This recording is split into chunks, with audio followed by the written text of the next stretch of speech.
Première épître de Jean, chapitre 3.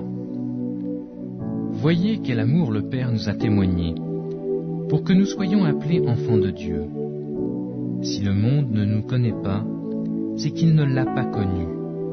Bien-aimés, nous sommes maintenant enfants de Dieu, et ce que nous serons n'a pas encore été manifesté.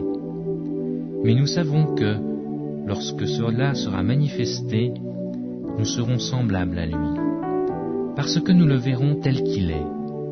Quiconque a cette espérance en lui se purifie, comme lui-même est pur. Quiconque pêche transgresse la loi, et le péché est la transgression de la loi.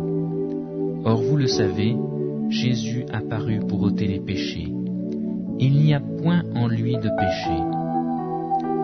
Quiconque demeure en lui ne pêche point. Quiconque pêche ne l'a pas vu et ne l'a pas connu. Petits enfants, que personne ne vous séduise. Celui qui pratique la justice est juste, comme lui-même est juste.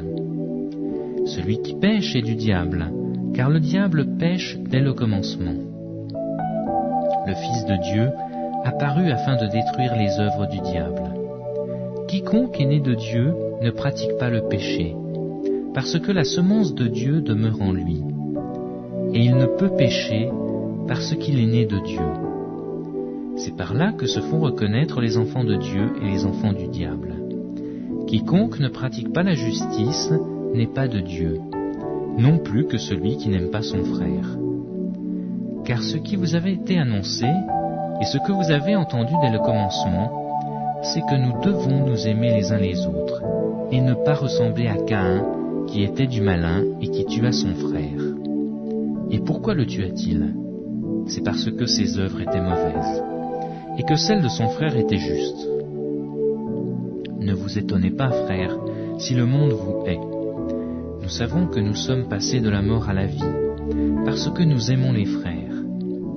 Celui qui n'aime pas son frère demeure dans la mort. Quiconque hait son frère est un meurtrier, et vous savez qu'aucun meurtrier n'a la vie éternelle demeurant en lui. Nous avons connu l'amour en ce qu'il a donné sa vie pour nous.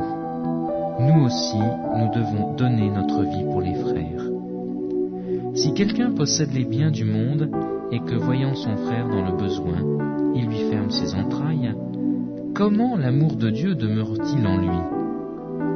Petits enfants, n'aimons pas en parole et avec la langue, mais en action et avec vérité. Par là nous connaîtrons que nous sommes de la vérité, et nous rassurerons nos cœurs devant lui, car si notre cœur nous condamne, Dieu est plus grand que notre cœur, et il connaît toutes choses. Bien-aimés, si notre cœur ne nous condamne pas, nous avons de l'assurance devant Dieu. Quoi que ce soit que nous demandions, nous le recevons de lui, parce que nous gardons ses commandements et que nous faisons ce qui lui est agréable.